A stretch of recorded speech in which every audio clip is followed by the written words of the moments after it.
I'm Mary Scrub Patty and thank you for watching another video with me. Today I'm sharing a really easy, really fun, really yummy summer recipe that I literally just threw together with whatever was in my pantry. So this is how the recipe came together.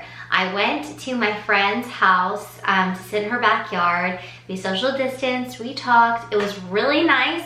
And it was so nice to see people in person. Like, it really doesn't happen that often for me, so it's like I crave it when we get that. So anyway, I'm sharing a recipe with you today, basically that I came up with because of this visit with my friend. She has a beautiful garden in her backyard, and she had these little mini eggplants that she grew fresh in her backyard, plus this gorgeous herb garden. And she gave me 3 different kinds of basil, plus a bunch of oregano, fresh oregano from her garden, like straight from her garden. She literally was like plucking it out and handing it to me. And it was so cool, and it just was such a sweet thing she did. So now I come home with my little bounty of stuff, and I'm like looking at it, and I'm like, I know this is all fresh, this fresh produce.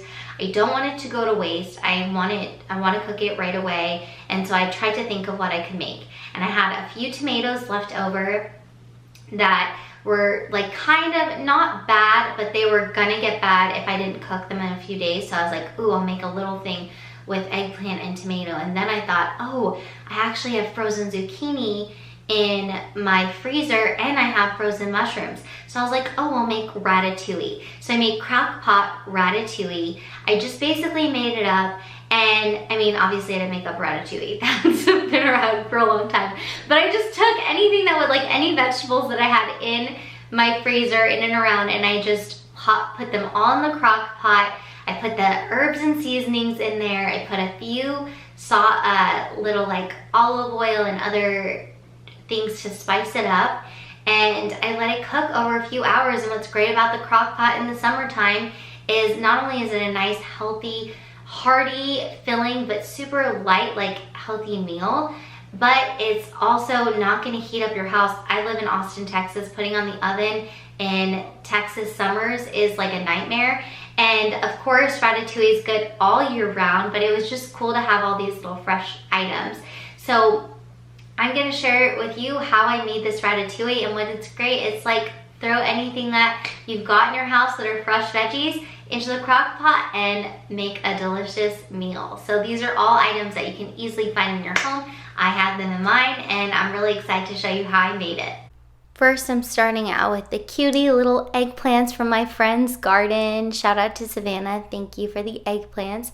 And then I'm going to peel them and get the skin off because they are from the garden. They have a little bit of a rougher skin, and then I'm gonna just chop them up and do it into little halves, but you could do whatever size you want. I just like that size for my ratatouille. And then I put it into the bowl part of the crock pot. Then I have my tomatoes that were, you know, on the cusps of getting a little too ripe, and I chopped all of those guys up, and I'm going to add them to the crock pot bowl as well. And then I'm going to add 1 tablespoon of olive oil. The reason I decided to do the olive oil first before I got the frozen veggies out is because I really wanted the olive oil flavor to go into the fresh vegetables more than the frozen guys. Then I put the mushroom medley from Trader Joe's. If y'all haven't tried that, you need to try it. And then I did a tablespoon of lemon juice, a tablespoon of balsamic vinegar, and then another tablespoon of minced garlic. I love garlic. It's so yummy in any recipe. I'm Italian, y'all. And then a tablespoon of tomato paste. And last but not least, I'm adding my frozen zucchini. And I'll add all this in the description box below so you can see exactly what I used. Then I just put it in the crock pot holder. You can see my crock pot's a little bit dirty. I can't get that stain off. If you guys have suggestions in the description box, by all means, let me know. And then I'm just putting the top on, and I put it on high.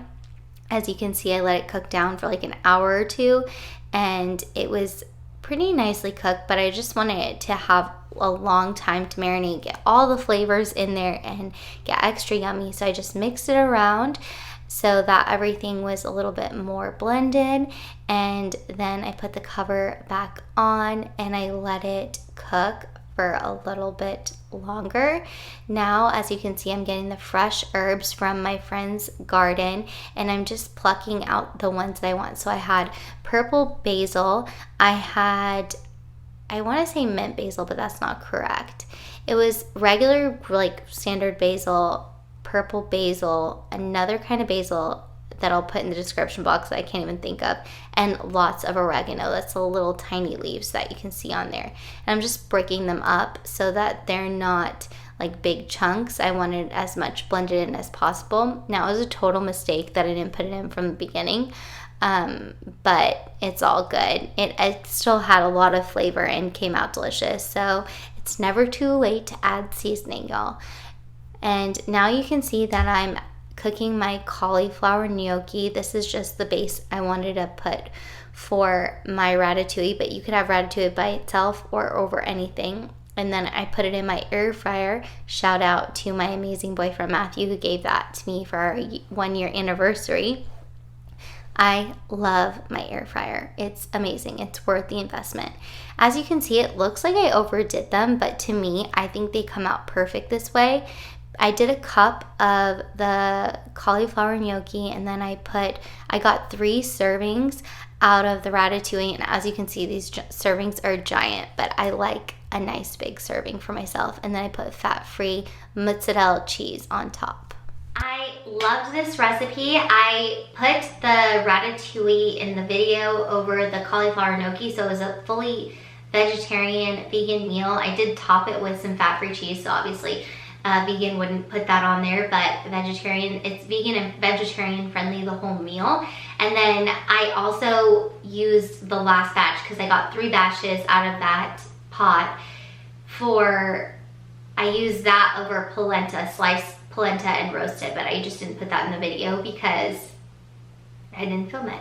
Anyway, I hope you like this video. If you like these recipe videos, please give it a big thumbs up. Your encouragement and engagement in these videos means the world to me. You have no idea how much I love hearing from you guys. I genuinely love responding to comments, and I try to respond to every person's comment and let them know, even if it's like my oldest video, that I really appreciate them, and hearing from you makes my day so much more special. So if you like this video and want to see more or have other recipes that you'd like to see me create, everything I make is gluten-free and my WW friendly. So please put that in the comments below, as well as subscribe to my channel and hit the bell notification. I come out with a video every Wednesday, and I do an extra plus video, or at least I try to, every week, sometimes twice a week.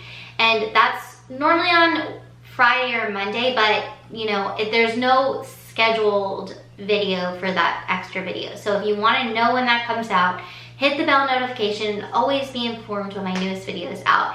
And until the next time, I'll see you next Wednesday. Bye!